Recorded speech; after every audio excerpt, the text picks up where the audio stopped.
वंदे हर महादेव। बहुत बहुत धन्यवाद आपका। आपके चरणों में दंडवत प्रणाम करता हूं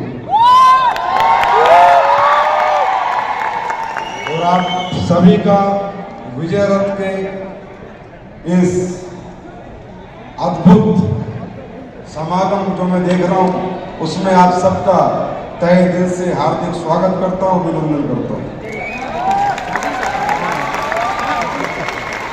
मुझे पता है कि आप लोग प्रॉपर पटना से नहीं है, पटना के आसपास से आए हैं।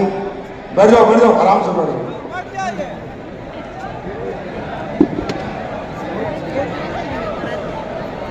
बैठ जाओ, आप लोग भी बैठ जाओ, पीछे वालों।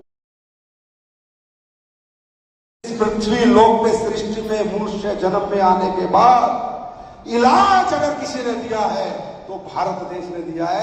इस बॉडी को समझ के इसको क्या चाहिए, कब चाहिए, इलाज, बीमारियों का इलाज अगर पूरी दुनिया में किसी ने दिया है तो भारत देश ने दिया है। मेरी बात मत मानना, महर्षि सुश्रुत को पढ़ना। किताब महर्षि सुश्रुत ने सुश्रुत संहिता लिखी थी। वो पहले व्यक्ति थे इस पृथ्वी लोक पे जिन्हें ज्ञान मिला था कि मनुष्य के शरीर में अगर बीमारियां होती हैं तो बीमारियां कैसे ठीक होती हैं, और उन्होंने लिखी थी सुश्रुत संहिता। सुश्रुत संहिता से ही आज पूरी दुनिया में एलोपैथिक बनी है, क्योंकि एलोपैथिक भी प्लांट बेस्ड है। क्या बेस्ड है? क्या बेस्ड है? और आयुर्वेद क्या बेस्ड है? प्लांट बेस्ड है, हर्ब्स बेस्ड है। सुश्रुत संहिता, इस सुश्रुत संहिता को चोरी करा गया किस देश से पता है आप लोगों को?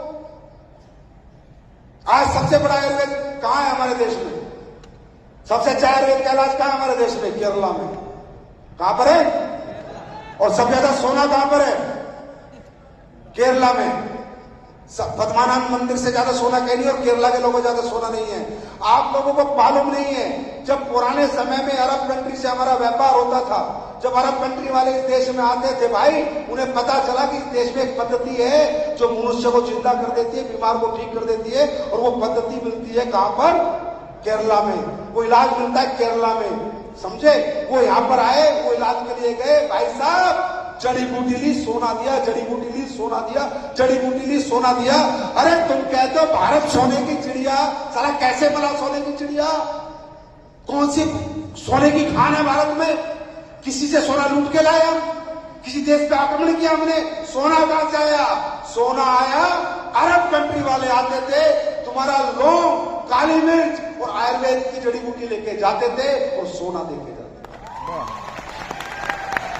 नहीं तो पढ़ लेना, अगर मेरी बात कहीं भी गलत हो तो पढ़ लेना। दुनिया में काली मिर्च और लौंग का व्यापार होता था सबसे ज्यादा। सबसे जरूरत की चीजें तो यूरोपियन कंट्री, सर्दी वाली कंट्री है, वो ठंड में मर जाते थे लोग, ठंड लग के मर जाते थे लोग। लेकिन लौंग और काली मिर्च का काढ़ा पी लिया तो कोई मरेगा नहीं। साहब, तुम्हारी लौंग काली मिर्च सोने में बिकी। अरब यहां से लेके गए, यूरोप बेचा, यूरोप से पैसे कमाए। यूरोप वालों को पता चला दुनिया में कोई देश है जिसके अंदर ये होता है। उन्होंने ढूंढने के लिए कोलंबस और वास्को दी गामा निकले। कोलंबस ने अमेरिका ढूंढा। ये अमेरिका जो ढूंढा गया है ना, ये काली मिर्च और लौंग के चक्कर में ढूंढा गया है। यस, सही बात है, लिखा हुआ है, पता कर लेना। वास्को दी गामा निकला, खूब पहुंचा गोवा। गोवा बॉर्डर जो बेंगलोर बॉर्डर है, वहां पर काली मिर्च और लौंग की खेती होती है, और सबसे ज्यादा काली मिर्च होती है, और कहीं ना कहीं हिंदुस्तान खोजा गया। जब इनको पता चला, अब तुम कहते हो गारंटी से ईस्ट इंडिया कंपनी क्यों आई थी? गूगल पे पढ़ो, मेरा प्रोग्राम खाता तो गूगल पे डालो। ईस्ट इंडिया कंपनी भारत में मसालों का व्यापार करने आई थी। ये देश जो गुलाम बना, ये भी तुम्हारी जड़ी बूटियों ने बनाया। मसालों का व्यापार करने आई थी ईस्ट इंडिया कंपनी। जब उन्हें पता चला कि इस देश में ये ताकत है, इस देश के अंदर ये पावर्स है, ऐसी ऐसी जड़ी बूटियां हैं, और इतना पैसा इस देश के पास, तो धीरे धीरे उन्होंने तुम्हें गुलाम बना लिया। ये गुलामी भी इसी आयुर्वेद के कारण हुई, इन स्पाइसेस के कारण हुई, इन मसालों के कारण हुई, और ये दुनिया में दोबारा भारत सोने की चिड़िया भी इसी कारण से बनी। अभी 2-4 दिन पहले सिद्धू सिद्धू की वीडियो देखिए यूट्यूब पे, सबने देखिए। यस विजय मेरी बीवी का कैंसर ठीक हो गया 4थी स्टेज। चौथा चैनल बोला नोनी को क्लिनिकल स्टडी में आ गया कि नोनी जो है कैंसर को ठीक करने में सहायता देता है, नेचुरल चीज है, हल्दी है ना, अदरक बोला। और मैं भी तो 11 साल से ये बोल रहा हूं, जरूरत ही नहीं है। अगर नेचर के साथ जुड़ जाएंगे तो हॉस्पिटलों को छोड़ जाएंगे। क्या कर रहे हैं हम लोग यार? हम लोग किसी का पेट नहीं काट रहे, किसी की जेब नहीं काट रहे भाई साहब। हम लोग ये कह रहे हैं भैया तेरे घुटने का ऑपरेशन बता दिया ना, 3 लाख लगेंगे ना, तू 10-20 हजार हमारे से प्रोडक्ट ले ले। अगर ठीक हो गया तो दुआ दे देना, नहीं तो सोचना 3,20,000 लग गए। हम कब कह रहे हैं हम आपको ठीक करेंगे? हम कब कह रहे हैं हम आपको फायदा पहुंचाएंगे? हम कब कह रहे हैं हम बहुत अच्छे हैं, हम सबसे अच्छा कोई नहीं है? नहीं होंगे हमसे अच्छे, पर एक बार हमें भी ट्राई कर लो। अब बोला लीवर खराब हो गया, 60% गया, 70% गया, लीवर चेंज होगा, 30 लाख रुपए लगेंगे। हम कह रहे हैं लिवोडोक ले लो, 3-4 बोतल ले लो 10-12 हजार की। अगर ठीक हो गए तो दुआ दे देना, नहीं तो सोचना 30 लाख 10 हजार लग गए। हम कब झूठ बोल रहे? और वो करते करते आज ये आलम है कि पूरे देश में माहौल है तो ऑटोमोबाइल का माहौल। कहीं ना कहीं हमारे प्रोडक्ट्स ने लोगों को रिजल्ट दिया है, लोगों को ठीक किया है। मैं एक आवाज में पूछता हूं, हमारे प्रोडक्ट के रिजल्ट आते हैं नहीं आते? जोर से बोलो, आते हैं नहीं आते? आते हैं नहीं आते? ये आवाज है मेरे दोस्तों जो पहली बार आई है, ये हमारे लोगों की आवाज है।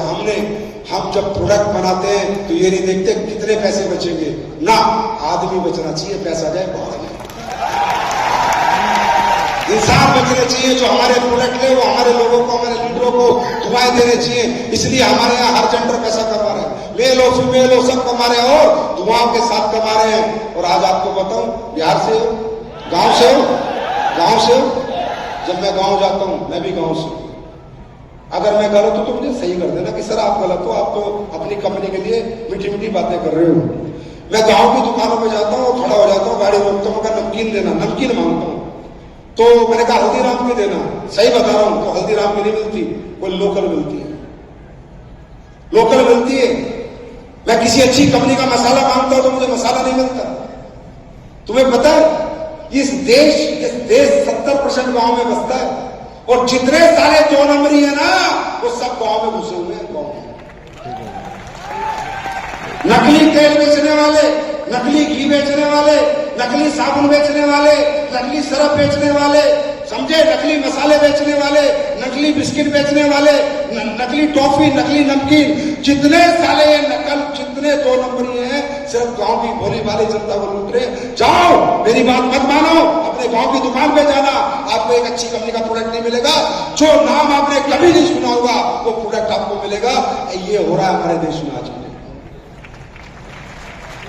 अगर मैं गलत हूं तो गांव की दुकान पे जाकर मेरी याद करना कि एक आदमी आया था, ठीक कहता था, हम बदलेंगे ये दुकान, हम बदलेंगे ये प्रोडक्ट, वादा करता हूं तुमसे।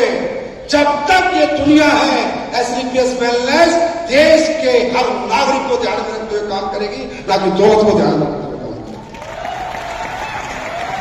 जो भी लाएगी क्वालिटी लाएगी, ऑथेंटिक लाएगी, और ऐसा प्रोडक्ट लाएगी कि नकलचियों को भगाएगी और ओरिजिनल आपके घर में रख के आएगी। अच्छा होगा देश के लिए, बुरा होगा? हाँ, इस अच्छे काम में साथ देना चाहिए, नहीं देना चाहिए? ये अच्छे काम में बढ़ चढ़ के एक साथ आना चाहिए, नहीं आना चाहिए? ये अच्छा काम करने हम जा रहे हैं, किसी को लूटने नहीं जा रहे। हम नहीं कहते बिजनेस करो, कौन कहता है बिजनेस करो? मत करो, प्रोडक्ट खाओ पियो, अच्छे प्रोडक्ट लो, अच्छे यूज करो, अच्छे प्रोडक्ट यूज करो, मत करो बिजनेस। अपनी नौकरी करो, अपना व्यापार करो, जो कर रहे हो करो। हम कब कहते हैं करो? अगर आपको लगता है ज्यादा पैसा कमाना है, कोई जरूरत है तो करो। अगर आपको लगता है नहीं यार मैं तो ठीक ठाक हूं, तो प्रोडक्ट हमारे खाओ, क्योंकि हमारे प्रोडक्ट तुम्हें जिंदगी देंगे और बाहर के प्रोडक्ट तुम्हें मौत देंगे। यार ये दुनिया बहुत जालिम है मेरे दोस्त, पैसे कमाने के लिए कुछ भी कर रही है। आपको क्या मालूम, आप लोग गांव के लोग हो, मैं भी गांव का था, मुझे भी मालूम नहीं था। आज जब दुनिया के बीच में बैठते पता चलता है। यहां पिंडलियां भेज दी जाती हैं, समझे? यहाँ किडनियां बेच के पैसे कमाए जा रहे हैं, यहाँ झूठी बीमारियां बता के पैसे कमाए जा रहे हैं, या गैस का दर्द हो तो हार्ट चीर के पैसे कमाए जा रहे हैं। आज की डेट में अगर इलाज की बात करो ना तो बहुत कम अच्छे हॉस्पिटल है जहां आपको सही इलाज मिलेगा। मालूम नहीं कहां लुट जाओ, कहां बेवकूफ बन जाओ, कहां ऑर्गन खराब हो जाए। 4-4 इंजेक्शन लगा के पूरे ऑर्गन फेल हो रहे हैं। मैं नहीं कहना चाहता, लेकिन हकीकत में इस देश की हेल्थ व्यवस्था मेरे अनुसार बिल्कुल अच्छी नहीं है। मैं ये बात कहूंगा नहीं है। लोगों के अपने मर रहे हैं, लोगों के अपने दुनिया से जा रहे हैं, लोग पैसा भी खर्च कर रहे हैं, कर्जा भी कर रहे हैं, लेकिन फिर भी अपनों को नहीं बचा पा रहे। ये मैं ठोक के कहता हूं, इस देश की हेल्थ व्यवस्था अच्छी नहीं है, अच्छी होनी चाहिए। मैं भगवान की दया से अगर जीवन में कुछ हुआ तो इस हेल्थ व्यवस्था के लिए जरूर काम करना है। मुझे नहीं पता मैं कितना सही हूं कितना गलत हूं, लेकिन मैं इतना जानता हूं कि ये जो बड़े बड़े 5 स्टार बन गए हैं आजकल, इन्हें अपना बिल बनाने के लिए, किसी अपने खर्चे निपटाने के लिए आम आदमी की जिंदगी के साथ खेलना पड़े तो ये खेल रहे हैं। भैया हम नहीं खेलना चाहते, हम ये करना नहीं चाहते। आप हमारे साथ काम करो मत करो, हमारा प्रोडक्ट बेचो मत बेचो, किसी को रिकमेंड करो मत करो, भाड़ में जाए।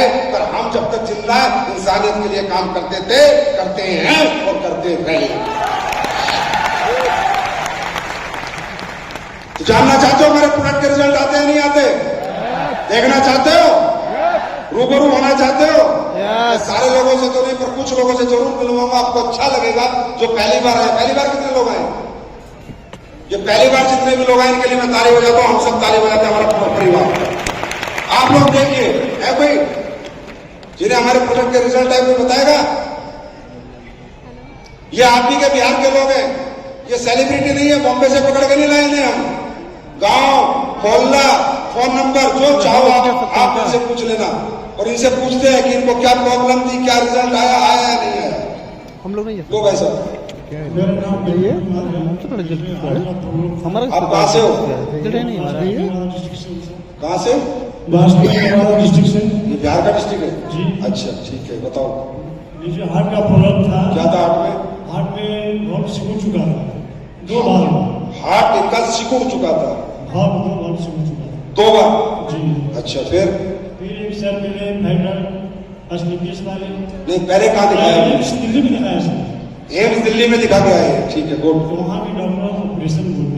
ऑपरेशन बोला, ठीक है, फिर वहाँ से जब डॉक्टर साहब ऑपरेशन बोले तो पैसा का इंतजाम करने में घर चला आया। अच्छा, तो पैसा का इंतजाम कर ही रहा था तो एक फाइटर मिले एसपीएस के सर। बोले सर क्या बात है? उनका ऐसा बात है सर। तो बोले विश्वास करके सर एक बार मेरा प्रोडक्ट आप यूज कर। तो मैंने उस प्रोडक्ट को यूज किया 1 महीने 6 महीने से। 6 महीने जी। कितना पैसा खर्च हो गया? जी मैंने कितना पैसा खर्च हो गया? 6 महीने में ज्यादा नहीं सर, 50,000 रुपया खर्च किया था जी। हमारे प्रोडक्ट पे लग गया, हार्ट सिकुड़ चुका था, दिल्ली एम्स ने ऑपरेशन बोला था। ये आदमी आप ही का है, इसको लेके जाओ, बात करो, सच बोल रहा है झूठ बोल रहा है। फिर एक बार मैंने यहाँ से जाके इको करवाया तो 90 से मैं 95% रिजल्ट बिल्कुल सही आया। भारत माता की, भारत माता की। सर मैंने सोचा कि मैंने और इस संस्था के माध्यम से हर लोगों को स्वस्थ करूंगा। अब ये बताओ, ये भाई ना डायमंड बनने के लिए काम कर रहा, ना ब्लू डायमंड के लिए काम कर रहा, ना ये एम्बेसडर बनने के लिए काम करना, ना पैसे कमाने के लिए। इसका सुखड़ा हुआ हार्ट ठीक हुआ तब इसने कसम खाई कि मैं AWPL में काम करूंगा, पैसे के लिए नहीं, दुनिया को ठीक करने के लिए। यही हमारा थैंक यू भाई साहब। आपका नाम क्या है? मेरा नाम विपिन कुमार शर्मा है। विपिन कुमार शर्मा, थैंक यू भाई। अरे भाई सर लेके गए हैं ताली तो बजा रहे हो यार, इतना बड़ा रिजल्ट है। जी सर। मेरा नाम सुनील कुमार है, मैं नालंदा जिला से बिलोंग करता हूँ। नालंदा जी जी। मेरा लीवर फैटी स्टेज 2 पर चला गया था। स्टेज 2 जी। तीसरी पे फाइब्रोसिस हो जाता है। तो मैंने डॉक्टर 2-3 जगह डॉक्टरों से दिखाया, पर अंग्रेजी दवा लिखने से कोई फायदा नहीं था, बराबर पेन बनता हो रहा। तत्पश्चात मैंने हाथ पार मेरा जो एक मित्र जो है हमारे यहाँ सभागार में उपस्थित है चंद्रभूषण प्रसाद जी ने बताया कि हमारा जो आयुर्वेदा का दवा कांड, और मैंने लिगोडॉग और इम्यूनिटी पावर प्लस तुलसी तीनों का इस्तेमाल करने के बाद हम आज बिल्कुल स्वस्थ हैं। और मैंने हमको ठीक हो गया? बिल्कुल ठीक है और हमें कंपनी सिस्टम के मेरा बहुत विश्वास है और आगे भी हम लोगों को प्रोवाइड करते कैसी हैं। तालियां होनी चाहिए यार, तुम्हारे देश का आयुर्वेद है। मैं विदेश से तुम्हें लेकर आया हूं बोलो भाई। थैंक यू भाई साहब। फैटी लीवर, जी जी मैडम जी। मेरा नाम विजय लक्ष्मी है, मैं पटना से हूँ। मैं इससे पहले स्वास्थ्य विभाग में जॉब करती थी। मैं 12 साल पहले ही रिटायर की हूँ।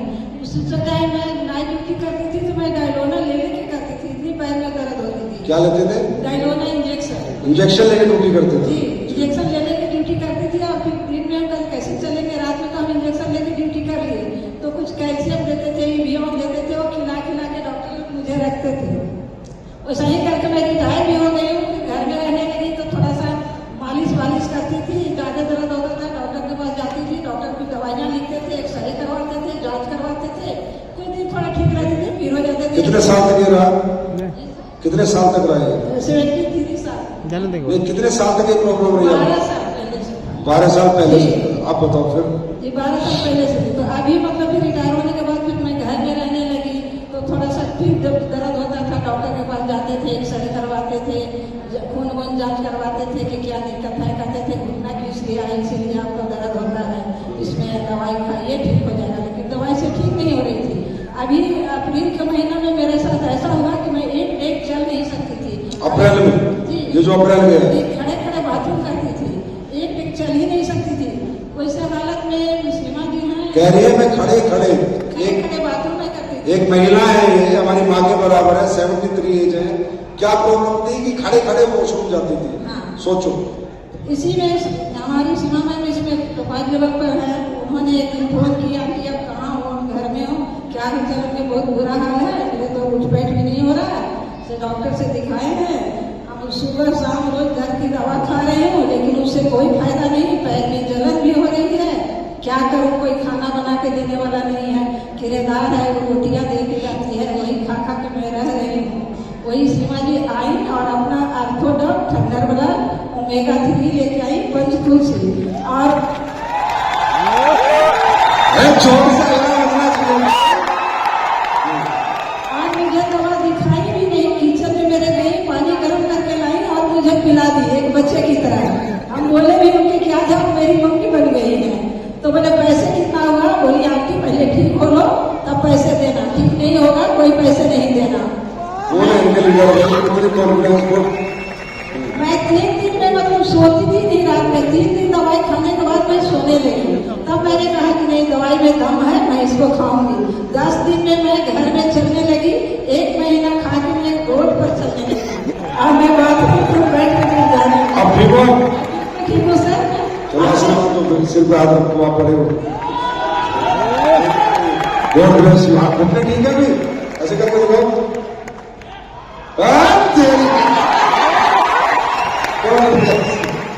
बहुत बहुत बधाई है मुझे बोले जी। अब ये तो सच है। अरे मैं तो कंपनी मालिक हूं, मैं तो सब झूठ बोलता हूं। बहुत बताओ, ये तो आप ही की जनता है। ये बनाया और ये ताकत मेरे में नहीं है, इस देश की मिट्टी के अंदर ये ताकत। ये हमारी ताकत नहीं है, इस देश की मिट्टी में, इसके नेचर में ये ताकत है। भारत माता की ताकत है। इसलिए मैं स्टेज पे आके बोलता हूँ भारत माता की। ये आज जो भी कुछ है हम भारत माता की वजह से। जी बताइए। मेरा नाम रामसुधा देवी है, मैं पटना शहर से बिलोंग करती हूँ और मुझे 30 साल से माइग्रेन का शिकायत था।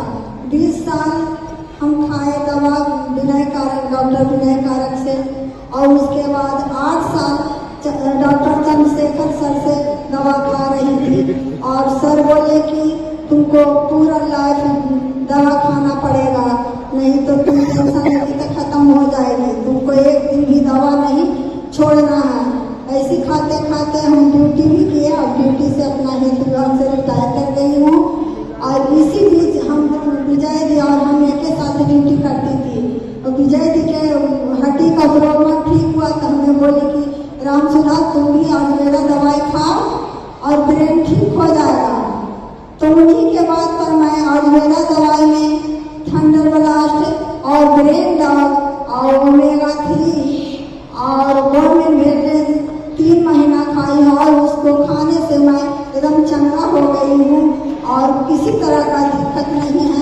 So AWP अब ठीक हो ना? एकदम ठीक है, एकदम ठीक है, एकदम ठीक ही होना चाहिए जी। ताली तो बजा दो। आप सभी को नमस्कार। मैं अनुराधा गुप्ता पटना सिटी की रहने वाली हूँ। 8.5 साल से मैं परेशान थी साइनस की समस्या से। इतना तक हो चुका था साइनस, यहाँ के डॉक्टर बोल चुके थे दिल्ली दिखाइए, दिल्ली एम्स में जाकर भी दिखा चुकी थी, लेकिन डॉक्टर बोले थे सर्जरी के अलावा कोई ऑप्शन नहीं है, लेकिन फिर भी परहेज रहना ही होगा। तो सर्जरी दिल नहीं कर रहा था सर कराने का, क्योंकि परहेज ही रहना है तो सर्जरी का मतलब ही नहीं बनता। लेकिन थैंक्स करना चाहेंगे हम ऐसे गुप्ता सर को, उन्होंने बताया कि आयुर्वेद दवा लीजिए वो बिल्कुल ठीक हो जाएंगे। अब वो दवा मैं लगभग 3.5 साल हुए जा रहा था, 3 महीना मात्र खाई थी, अभी तक हमको साइनस ऐसा आया नहीं। Thank you. इस दवा को इतना ज्यादा रिलीफ हो गया कि 2 साल पहले हमका एक्सीडेंट हुआ, लिगामेंट मेरा दोनों पैर में टूट गया। क्या हो गया? लिगामेंट टूट गया पैर का अच्छा, एक्सीडेंट की वजह से। तो हॉस्पिटल में मैं दवा कराई, यहाँ पारस हॉस्पिटल में मैं सर्जरी कराई। 3 दिन का 2.5 लाख रुपया डॉक्टर डिमांड किए। मैं वहां से डिस्चार्ज की हूँ अपनी रिस्क पर, और AWPL के प्रोडक्ट पर मुझे इतना विश्वास था। डॉक्टर डिस्चार्ज नहीं कर रहे थे, मैं खुद से साइन की हूँ एप्लीकेशन देके कि मुझे साइन कीजिए, मैं यहाँ नहीं जाऊंगी, मैं अपने घर पर जाकर अपने पैरों पर खड़ी हो जाऊंगी।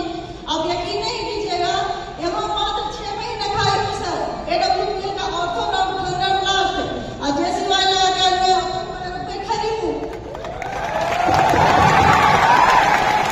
ऑपरेशन नहीं कराया फिर आपने? इतना भरोसा कैसे आपको AWPL? बहुत ज्यादा thank you madam, thank you so much. ये सब आप लोगों की ताकत है, आपका प्यार है और भगवान का आशीर्वाद है जी। आप लोगों को मेरा नमस्कार। मैं प्रणाम करना चाहती हूँ गुरुजी, जो आप इतने अच्छे प्रोडक्ट बनाए हैं रामबाण की तरह।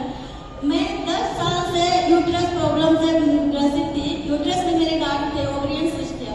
मैं स्वास्थ्य विभाग से हूँ, तो मुझे भी पता है कि बिना ऑपरेशन के ये चीज नहीं हो सकता था, बट मैं ऑपरेशन कराने के लायक नहीं थी क्योंकि मुझे ड्यूटी भी करनी होती थी। तो उसी बीच मुझे डॉक्टर संजीत कुमार से मुलाकात हुई। उन्होंने मुझे सलाह दी है कि ये SLPS का प्रोडक्ट आप यूज करो और एक बार यूज करके देखो। तो मैं डायनोडॉक थंडर ब्लास्ट और तुलसी क्लोरोडॉक यूज किया। मात्र 3 महीने में मेरी रिपोर्ट नेगेटिव हो गई, नॉर्मल आ गई, मात्र 3 महीने में। मैंने टोटल 15 से 16,000 रुपए ले लिए और मैं अभी बिल्कुल आप लोगों के सामने ठीक हूँ। और मैं SLPS का सभी को प्रमोट करना चाहती हूँ, सलाह देना चाहती हूँ मेरे लोगों को कि आयुर्वेद अपनाएं और अपना स्वास्थ्य सही थैंक रखें। You madam, thank you so much. Uterus में गांठ नहीं मैडम, ये मत करो, लक्ष्मी कर। नमस्ते, मैं पटना से हूँ, मेरा नाम अलका कुमारी है। मुझे सूखने वाला थायराइड हो गया था। सूखने वाला जो बॉडी सूख जाती जी है। जी वही हो गया था। तो हम लोग बैठे थे, आप लोग मुझे फ्रेंडशिप में बैठते हुए, तो वहाँ बोले सब बात कर रहा था। हम डॉक्टर से दिखाया कि 25 MG का दवा दी, 3 महीना खाओ। मैं फिर गए दोबारा तो बोला 50 MG। बोले सर आप तो बोले ठीक हो जाएगा, फिर नहीं हो पाया ठीक। तो हम लोग आपस में बात कर रहे थे, तो वो बोली कि आप ना आयुर्वेद खाइए। तो हम बोले कि बाप रे, अब कौन आयुर्वेद के चक्कर में पड़े। फिर हम लोग आपस में बात किए, तो हम बोले कि ठीक है एक बार विश्वास करते हैं। तो खाए मैं सर, बहुत अच्छा रिजल्ट आया। 6 महीना के अंदर में एकदम सही है, मेरा रेट एकदम सही हो गया, जो इस उम्र में होना चाहिए। Thank you. थायराइड मतलब थायराइड या तो फुलाता है या सुखाता है, इनको सूखने वाला हो गया था, अभी ठीक हो ना? God bless you. सभी को मेरा नमस्कार। और एक्चुअली मुझे क्या हुआ, 3 दिसंबर 2020 में मेरी एक्सीडेंट हो गई थी। इसमें मेरा ये हाथ और ये पूरा हाथ भी टूटा हुआ था, और एक्सीडेंट की वजह से कुछ रेक्टल प्रॉब्लम भी आई थी। यही डॉक्टर विनय कारण मैं भी दिखाई तो ऑपरेशन बोला, तो ऑपरेशन की वजह से मुझे थोड़ी डर लगती थी, जिसकी वजह से मैंने ऑपरेशन नहीं करवाया। तो मुझे ये प्रोडक्ट मिला और मैं इसका ऑर्थोडॉक थंडर ब्लास्ट, गायनोडॉक, ओमेगा 3 और तुलसी मैंने लिया। रिजल्ट बहुत अच्छा आया। और आज मेरा आज जो ऑपरेशन था उसमें मेरी बेबी मात्र 2 साल की थी, तो ऑपरेशन कराने में भी थोड़ा मुश्किल था। और माफी चाहेंगे गुरुजी, मुझे नेटवर्क मार्केटिंग प्रोडक्ट पे बिल्कुल भरोसा नहीं था। और थैंक यू करना चाहूंगी अपने हस्बैंड का, जिन्होंने मुझे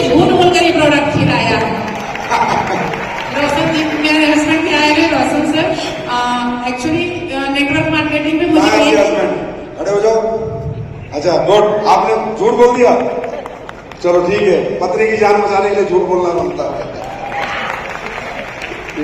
एक्चुअली क्या है मुझे इन्होंने नेटवर्क मार्केटिंग पहले कर रखा था, तो जिसकी वजह से काफी लॉसें हुई थी। तो मैंने इनको बोल दिया था कि अगर कोई भी नेटवर्क मार्केटिंग का प्रोडक्ट लाओगे तो मुझे डिवोर्स दे दो, उसके बाद खाना। ये हमारे देश की नेटवर्क मार्केटिंग की गाथा है। और इसके प्रोडक्ट के बाद इन्होंने फिर मुझे बताया कि नहीं ये नेटवर्क मार्केटिंग का प्रोडक्ट है। फिर मुलाकात हुआ सोनू से गुरु जी से, मंजीत गुरु जी से, उन्होंने प्लान बताया। फिर मेरे घर में ननद जब 8 साल से बच्चे नहीं हो रहे थे, उनके लिए एक लक्ष्मी घर में आई और उसके बाद भरोसा जागा। और मेरी खुद की फैक्ट्री चलती है लेडीज कॉस्मेटिक आइटम की। मैं इस काम को स्टार्टिंग में पार्ट टाइम किया और आज मैं फुल टाइम कर रही हूँ। मैं पैसे के लिए काम नहीं कर रही हूँ, बस मैं चाहती हूँ मेरा जैसा रिजल्ट है सारे लोगों को। Thank you so much, so nice, thank you. ये आप ही के लोग थे। क्या बोला मैडम ने?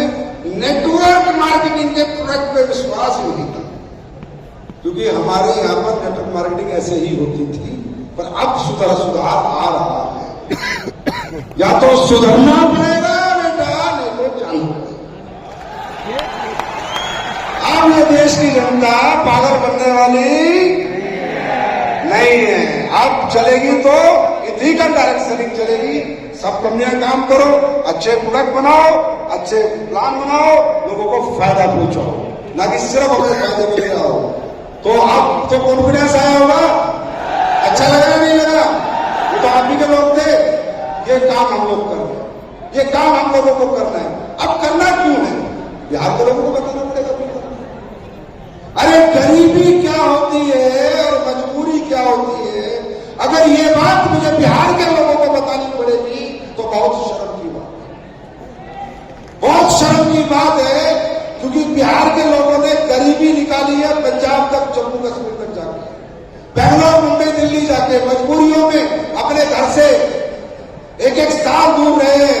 और जब आपने देखा हुआ लॉकडाउन चल रहा था और जब ट्रेनें थी तो वहां सबसे ज्यादा भीड़ बिहार में थी। मैं नहीं बताऊंगा आपको काम क्यों करना है, आपकी गरीबी और आपके पिता और माता की वो दुखी आके बताएंगी कि आपको काम क्यों करना है। करने के लिए तैयार है? तैयार है?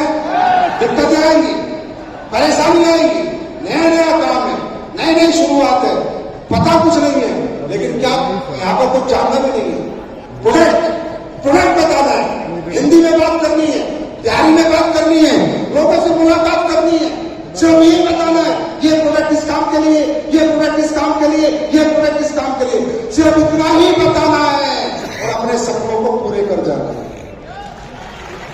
और मेरे भाई, अगर आप लोगों से बात भी नहीं कर सकते, मुलाकात भी नहीं कर सकते, जाके बता भी नहीं सकते, तो फिर आपके लिए बॉम्बे दिल्ली ही ठीक है।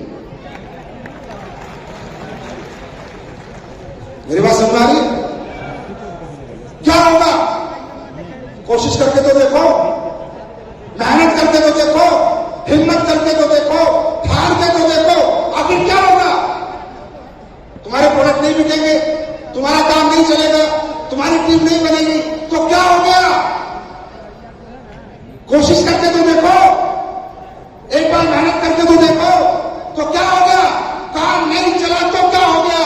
जैसे आज हो वैसे तो कल भी रहोगे, लेकिन सोचो, अगर कोशिश करी और कोशिश कामयाबी में बदल गई और जिंदगी बदल गई तो क्या हो सकता है? मेहनत से जम्मू कश्मीर का आदमी मर सकता है, पर बिहार का नहीं मर सकता।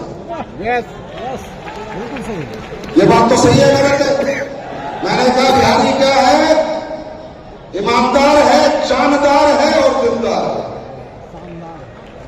मेहनत तो तुम पहले भी करते थे, लेकिन तुम्हें कुछ नहीं मिला। यहां मेहनत की बड़ी कीमत मिलेगी। आप ठीक है, हमारे साथ मत करो काम, हम कब कह रहे हैं हमारे साथ करो? तुम इतने बड़े बालिस्टर हो, इतने बड़े डिस्ट्रिक्ट कलेक्टर हो, इतने बड़े बिजनेसमैन हो, मत करो हमारे साथ काम। हम तो कह रहे हैं भैया कर लो, तुम्हारा फायदा हो जाएगा। नहीं करना मत करो, जो कर रहे हो वो करो, बस बस ये सोच लेना, वो काम पहले भी आपके माँ बाप करके गए, आपके दादा परदादा करके गए, वो कुछ नहीं कर पाए, तो अब तुम क्या कर पाओगे? काम बदलना पड़ेगा, रास्ते बदलने पड़ेंगे, मेहनत करने के तरीके बदलने पड़ेंगे। जिंदगी तभी बदलेगी, ना पहले बदली थी ना आगे बदलेगी। रास्ता बदलने को तैयार हो, प्लेटफॉर्म बदलने को तैयार हो, मेहनत करने को तैयार हो। लास्ट क्या हो सकता है? लास्ट काम नहीं चला तो है ना, और ऐसे सोचो चल गया तो चल भी सकता है ना, पर ये अंदर से कब आएगा? कब काम कर पाओगे? कब मन करेगा? कब रात दिन? हाँ, मैं बताता हूं, एक आखिरी बात आपको बताता हूं, और ये जरूर सुनना। मैं मानता हूं थकावट होगी, मैं मानता हूं नींद मरेगी, भूख मरेगी, प्यास मरेगी, मैं मानता हूं जिस दिन तुम कामयाबी के पथ पे निकलोगे, जिंदगी हसीन नहीं होगी, जिंदगी नरक बन जाएगी। और ये सबके साथ होता है। या क्यों हिम्मत छोड़ देते हैं लोग? क्यों हार जाते हैं लोग? काम बुरा नहीं है, काम कर सकते हैं, कामयाब हो सकते हैं, लेकिन जो शुरू के 3, 4, 5 साल है, वो 3, 4, 5 साल इतने कष्ट के निकलते हैं, इतने कष्ट के निकलते हैं कि वो कष्ट नहीं झेल पाते। बड़े ध्यान से सुनना मेरे दोस्तों मेरी बात, वो कष्ट नहीं झेल पाते और पहले 4-5 साल में निमट जाते हैं, और अगर कष्ट झेल जाते तो कामयाब हो जाते।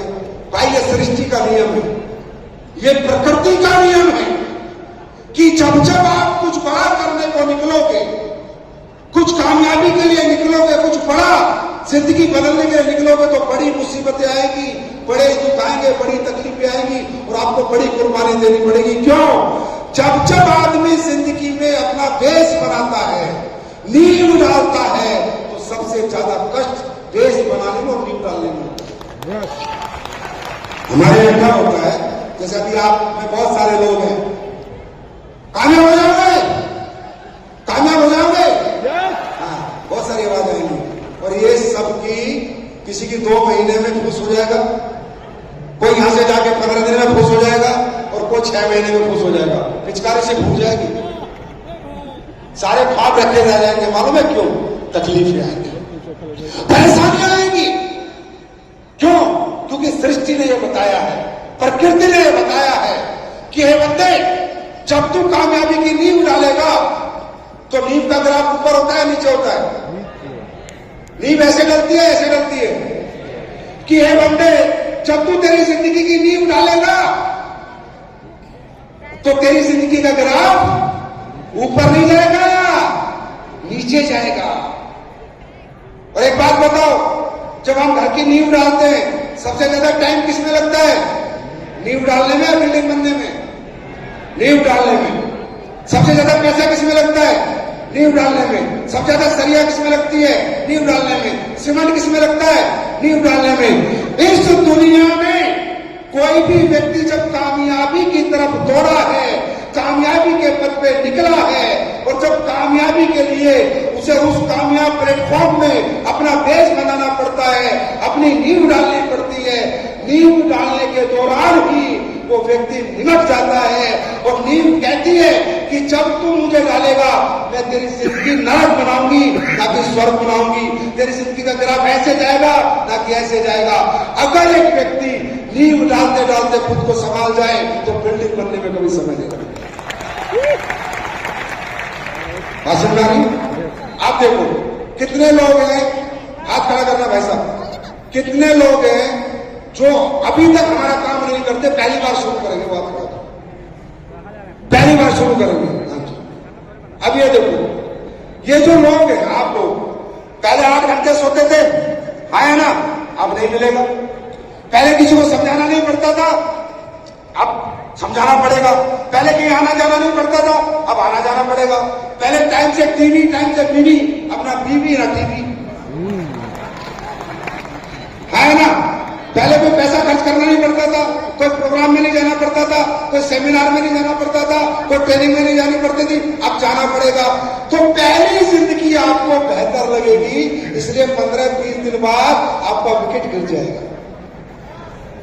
और ये समझ गए कि ये 2-4 साल की बात है, एक बार नींव डल गई तो पूरी जिंदगी बिल्डिंग बढ़ती जाएगी, बढ़ती जाएगी। तैयार हैं? तैयार हैं? तैयार हैं? ये नींव डालने को तैयार हैं? कष्ट होगा, नींद भूख प्यास जाएगी। और मेरी बात सुनो, एक बात बताता हूं लाइफ की, किसी एक को चलना पड़ेगा। अगर सबको अपने घर में ठंडक में सुलाना है, माँ बाप को, बीवी बच्चों को खुशियां देनी है, किसी एक को पीड़ा उठाना पड़ेगा, किसी एक को अपनी जिंदगी नरक बनानी पड़ेगी अगर अपनों की स्वर्ग बनाना चाहता है तो। ये मैं आपको प्रैक्टिकल बता रहा हूं। आज मेरी बात करूं, मुझे आज तक चैन की नींद नहीं मिली भाई। पैसा मैंने कमाया, चैन की नींद नहीं मिली, मैं कभी झूठ नहीं बोलता। चैन से मेरी जिंदगी नहीं कट रही है, ना मुझे कोई टाइम नहीं है, काम काम और काम। लेकिन हाँ, जो मेरे अपने हैं वो सब जिंदगी जी रहे हैं। एक को तो चलना पड़ेगा अगर सबको ठंडक में रखना है। अगर आप वो बेटा, वो पुत्र, वो पति बनने को, वो बाप बनने को तैयार हो तो मेरे साथ हाथ मिलाना, वरना ये काम नहीं है। बच्चों का तेल निकल जाता है, छोचो का। अगर हिम्मत है, मर्द समझते हो ये मर्दों का काम है भाई, पिछड़े यहां काम नहीं कर पाते। सीधी सीधी बात है भाई, सीधी सीधी। क्योंकि यह नींद, भूख, प्यास, धूप, सर्दी, बारिश, सब तरह के दुख झेलने पड़ते हैं, सब तरह के कष्ट झेलने पड़ते हैं। फिर कुछ दिनों बाद सबकी जिंदगी बदलती दिखती है। ये कष्ट झेलने में हम मर जाते हैं, थक जाते हैं। या वही कष्ट झेलता है जो अपने माँ बाप से प्यार करता है और अपने परिवार से प्यार करता है। तैयार हो? झेलने के लिए तैयार हो? तेल निकल जाएगा। तैयार हो? दाम लगेगा, दाम, मेहनत लगेगी, पसीना लगेगा। पसीना फ्री में कुछ नहीं मिलता, पसीना लगेगा। लेकिन हाँ, कुछ साल उसके बाद पिता आएगा और सिर पे हाथ रख के बोलेगा, शेर पैदा किया है मैंने। पत्नी आएगी और गले लगा के बोलेगी, धन्य भाग है जो आप जैसा पति मिला। बच्चे आएंगे और बोलेंगे, पापा यू आर माई आइडल। वो दिन आएगा जिंदगी में, लेकिन इसके लिए तेल निकल जाएगा, पसीना, नींद, भूख प्यास सब जाएगी। अगर ये कुर्बानी देने को तैयार हो तो ही कदम बढ़ाना, वरना जाओ चुपचाप चले जाओ। तैयार है? तैयार है? तपना, निखरना तो तपना, तपना पड़ेगा, तपना पड़ेगा। और जो तपता है वही चमकता है। कहते हैं ना, गहरी अंधेरी रात हो जाए तो सोचो सुबह बहुत खिलखिलाती हुई, चमकती हुई होने वाली है। आया ना? हर अंधेरे के बाद ही सुबह आती है। तो ये लगेगा आपको, थक जाओगे, हार जाओगे, नेगेटिव हो जाओगे, परेशान हो जाओगे, मन करेगा छोड़ यार, फालतू का काम है, बेकार काम है, कंपनी का काम है, दिल करेगा आपका। कोई आपका रिश्तेदार आएगा, कोई आएगा, छोड़ दे। सिर्फ वो एक परीक्षा होगी आपकी, क्योंकि भगवान दुनिया में सबको करोड़पति बनाना नहीं चाहता। अगर भगवान ने दुनिया में सब कामयाब कर दिए, सब अमीर बना दिए, तो मजदूरी कौन करेगा? ड्राइवरिंग कौन करेगा? धोबी कौन बनेगा? जमादार कौन बनेगा? वेटर कौन बनेगा? सिक्योरिटी गार्ड कौन बनेगा? हाँ, सब लोग कामयाब नहीं हो सकते। परीक्षा शुरू हो जाएगी, जैसे ही यहां से निकलोगे ना, हो सकता है अभी चोट लग जाए, अभी पैर फिसल जाए। अभी परीक्षा लेगा भगवान, और इतनी परीक्षा लेगा जब तक वो आपको तोड़ नहीं देता। या तो वो आपको तोड़ देगा, आपको दोबारा नहीं ले जाएगा जहां से आए हो, और अगर आप अपनी चीजों जुनून से जीत गए तो वहां पहुंचा देगा जहां आप पहुंचना चाहते हैं। परीक्षा क्यों लेगा? क्योंकि अगर परमात्मा को तुम्हें अमीर बनाना होता तो किसी अमीर के घर में जन्म दे देता, बात ही खत्म। ये इतना प्लानिंग की जरूरत क्या थी? किसी अमीर के घर में जन्म दे देता, बात ही खत्म। हमें अमीर नहीं बनाना था परमात्मा को। अगर बनाना होता तो धीरूभाई टाटा, बिरला, अदानी के घर हम भी जन्म ले सकते थे। नहीं बनाना था हमें अमीर, हमें बनाना था गरीब, middle class, lower middle class. बना दिया, हमसे करानी थी नौकरी, दुकान, टीचर, बना दिया। अब हम कहते नहीं हम बनेंगे अमीर। भगवान कहता अच्छा आने तेरे को बनाना हो तो महीना बना देता, नीचे जाके बागी हो रहा है। मैं देखता हूं कैसे बनेगा अमीर। और जब आप अमीर बनने के रास्ते पे निकलोगे, कामयाबी के रास्ते पे निकलोगे, परमात्मा गिराता रहेगा आपके साथ। कभी आपकी बीवी नेगेटिव, कभी माँ बाप नेगेटिव, कभी आप खुद नेगेटिव हो जाओगे, कभी अपलाइन से झगड़ा, कभी डाउनलाइन से झगड़ा, कभी एक्सीडेंट हो जाएगा, बीमार हो जाएंगे। पर परमात्मा पूरी ताकत लगा देगा आपको रोकने के लिए। बस समझ लेना ये जो उसकी ताकत है उसे कामयाब नहीं होने देना। फिर वो आप बार बार उठोगे, बार बार उठोगे। और जब वो आप में देख लेगा यार ये लड़का है तो करेगा या मरेगा, तो भगवान मारता है नहीं, करवा देगा। और इसका अगर आप एग्जाम्पल जानना चाहते हो तो इतना समझ लो, अमीर आदमी के बच्चों को कभी स्ट्रगल नहीं करनी पड़ी, अभिषेक बच्चन को कभी स्ट्रगल नहीं करनी पड़ी, नवाजुद्दीन सिद्दीकी को जाके स्ट्रगल करनी पड़ी। अमीर के बच्चों को कभी स्ट्रगल नहीं करनी पड़ती, गरीब के बच्चे ही स्ट्रगल करते हैं। अमीर का बच्चा अभिषेक बच्चन था, फिल्में मिली ना मिली लेकिन मजे ले रहा था, फिल्में मिलती रही। नवाजुद्दीन सिद्दीकी 40-30 साल पढ़ा रहा, उसे फिल्में नहीं मिली क्योंकि गरीब का बच्चा था। मेरे दोस्त, गरीब के बच्चों स्ट्रगल तो करनी पड़ेगी। तैयार हैं? दुनिया जीतने के लिए तैयार है? बिहार वालों, काम बच रहा है नहीं बच रहा? अरे बच रहा नहीं बच रहा? बजाओ, बताओ अपने अपने गांव में और शहरों में कि नहीं करेंगे मजदूरी, नहीं बनेंगे किसी के साले के नौकर, बनेंगे मालिक। Thank you so much, God bless you, wish you all the best. और उदयपुर टूर के लिए आपको बहुत बहुत शुभकामनाएं और विजय रथ के लिए आपको बहुत बहुत शुभकामनाएं। तहे दिल से आपका आभार, धन्यवाद, thank you so much, God bless you, thank you. Thank you so much doctor Sanjeev Kumar ji. जोरदार तालियां हो जाए तो डॉक्टर संजीव कुमार जी के लिए। कम ऑन एवरीवन, बहुत बहुत धन्यवाद। और दोस्तों आप सभी को बहुत बहुत बधाई हो विजय रथ में सवार होने की। इस समय वक्त है कि हम यहाँ मंच पर उदयपुर क्विक अचीवर्स की जो क्वालिफायर्स हैं वो हमें मंच पर ज्वाइन करें।